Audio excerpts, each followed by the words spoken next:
In a night shift warehouse, a supervisor drenches a temp under an eyewash after denying bathroom breaks. A forklift driver stops the conveyor, shields the kid, and takes a write-up and unpaid suspension to get him dry clothes. Quiet ripples follow, new brake rules, a spare clothes bin, and a small signal workers used to look out for each other. Before we get started, tap like, share, and subscribe to join the journey. And tell me, where in the world are you watching? Drop your country below. I love seeing the global trail of these stories. He yanked the yellow chain above the eyewash and a hard cone of water slammed down. The kid in the neon temp vest flinched and hunched, soaking in seconds. Water bounced off concrete and spattered the pallet labels. People froze. A few looked away. One phone glowed. Contamination, the supervisor said, loud for everyone to hear. He held the chain with one hand. His radio crackled on his shoulder. We can't have that on the floor. The kid shivered under the spray, hands out, jeans dark and clinging. Lena was on her forklift, 5 pallets down, forks raised to eye level. Her engine hummed under her thighs. The night air was cold, all cement and cardboard and lemon cleaner. The belt rattled. It was 3:02 in the morning. She saw the flick of the chain and the kid's face go blank. She set the pallet down, her display ticked time. Rate mattered. Every minute mattered. She had a write-up pinned to her locker for stopping the line last month when a strap wound around a roller. Unauthorized stoppage. She signed it so she wouldn't lose her shift. Rent was due Friday. She knew it down to the dollar. The supervisor kept the chain down like he was washing a van. You asked 3 times, he said to the kid. You should have planned. We do 15-minute breaks at 2 and 4. That's how it works. The kid gritted his teeth. His shoes squelched. Water ran in a fast silver stream to the drain. Lena felt the thin, grabby itch of anger. Not hot. More like a sand grain that would not move. The sound of the eyewash was a roar. It was meant for chemicals in eyes. Nobody ever used it. The yellow bowl caught cold warehouse light. The kid kept blinking. He could not wipe his face. His hands were shaking. She knew the cameras were on. 4 black domes watched the inbound lane. She also knew the red cord that ran along the conveyor. When you pulled once, the belt stopped, and the whole room noticed. She climbed off the forklift. Steel-toe boots hit concrete. She walked past the shrink-wrap machine, past a man stacking smalls into a gaylord. He half-turned with the flat stare of the tired. She kept going. The kick of the belt was in her bones. Her breath made little puffs in the cold. She reached up, grabbed the cord, and she slapped the big red mushroom button. The belt died, a clacking sigh, and it went quiet in a way that made everything else loud. Fans, forklifts, the drip of the eyewash. Heads whipped. The supervisor's hand loosened on the chain and water kept pouring. What are you doing? He barked. His glasses had fogged. His badge said Brian. His jaw flexed from a long night. He looked more tired than mean. She pulled off her black hoodie as she walked. Turn it off, she said. Her voice didn't rise. He's freezing. She made a shelf with her arms. The kid's lips were blue. He had the long look of someone who wanted to be invisible. Brian released the chain. The water sputtered and wound down to a thick drip. We have to keep moving, he said. I got 3 trucks at Dock 8. I got a window. Corporate is on me. I can't lose this lane. His radio hissed. He did not touch the kid. He did not look at the kid. Lena draped the hoodie over the kid's shoulders. It went heavy with water, then slid. She held it in place. You're going to give him a dry shirt, she said. You're going to let him change. I don't have a shirt for him, Brian said. I don't have anything for him. We don't have a budget for this. He gestured at the belt, at the trembling piles of boxes. He ran a hand over his shaved head. Start the line. Now, no, Lena said. She moved her body between them and the belt. She didn't raise her hands. The kid flinched at her movement and then went still. Water kept dripping to the drain. Write me up if you want. I'm not starting it until he's dry. The quiet held. Then the whispers started. A man at the next station chewed gum and looked at the floor. Somebody took a photo anyway. A woman with tape on her fingers mouthed a cuss. The whole building felt like it was waiting for permission to breathe. Brian thumbed his radio. Security to inbound, he said. Operator is refusing to restart. He looked at Lena. These stoppages cost. I told you last time, we're not playing that game again. He said it like he meant to be fair, and he hated that he had to be the one to say it. Lena exhaled. My locker has pants. she said to the kid. Tie cord, socks, come on. She kept the hoodie against his back. The kid's teeth clicked. His name tag said Javier in cheap ink. He had a fresh paper badge clipped to his vest, TMP1. Security came fast because they always did when the belt stopped. 2 men in grey shirts, big belts, polite faces. One of them nodded at Lena like they had met on a coffee run. We can move you to the break room, he said to the kid. Let's get you changed. He looked at Brian. His tone was careful. We got it, he said. Brian rubbed his eyes. Fine, he muttered. He glanced at the camera like it might answer for him. Go. 10 minutes. I need this lane hot. His voice cracked on the last word. He pointed at the belt. And start it, he said to Lena. Spend your charity on your own time. Lena didn't move. You can mark me down, she said, or send me home. She felt the cost like a body blow. Overtime was lined up for Saturday. Her bonus needed clean numbers. Her stomach did a small, hard roll. She didn't look away. Brian's jaw worked. Go with security, he snapped to the kid, but it sounded at himself. He pointed at Lena. Office after, he said. You and me. He radioed someone. Inbound stop 5 minutes, he said. My operator is down. He called her an operator, not her name. They walked. Security flanked without touching. The kid's shoes made that wet sock squish that made Lena's skin crawl. The fluorescent lights stuttered overhead.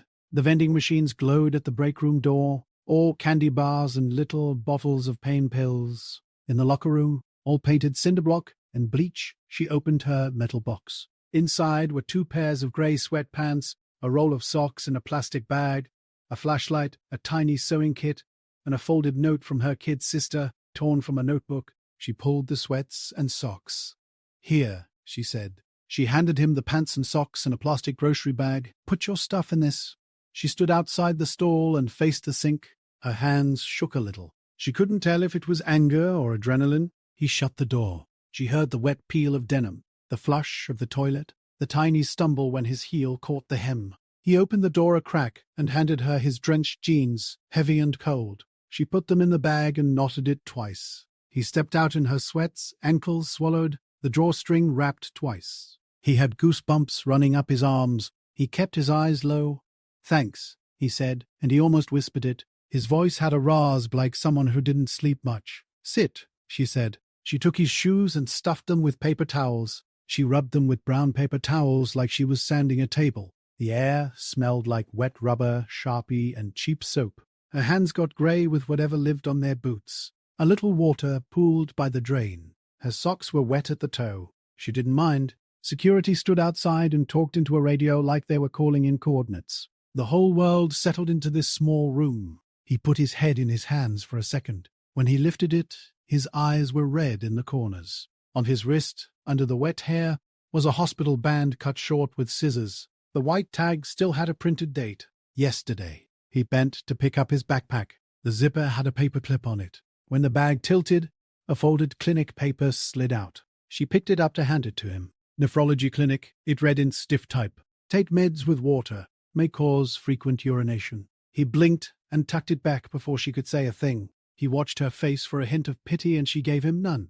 You need a belt? She asked. He shook his head. She pulled a length of orange paracord from her locker and held it out. In case, she said. He took it like it was fire. Security cleared his throat.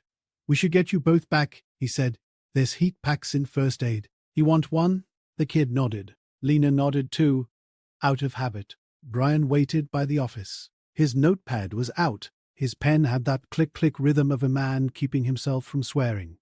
We have to talk about insubordination, he said. He kept it even. He had a ring groove on his finger with no ring. He had a stain on his sleeve that looked like coffee. Write it, Lena said. Words felt like lifting heavy. I stopped the belt. You know why. She did not sit down. The chair made everything feel smaller. He clicked his pen. You can't choose when to stop the lying, he said. Only safety can. He looked at the camera monitor, 4 boxed views. Eyewash in one. Belt empty in another. We have a process, he said. The man said it like he had said we have a process at a wedding and at a funeral. And in the preschool drop-off line, I chose, Lena said. She said it quiet for herself, so she'd hear it in 10 years. I'm fine with the write-up. Her chest cooled as she said it. He wrote, rip of paper. He slid it across. "You're suspended the rest of the night without pay," he said. "You can return next shift." He watched her face like it might break. He didn't seem to want it to break. She signed, her name in small, neat letters. Her stomach tightened and then let go, like a muscle unclenching. "Okay," she said. She turned to the kid. "Ask for Jose on returns," she said.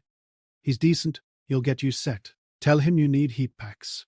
She felt dumb for giving directions like a street map.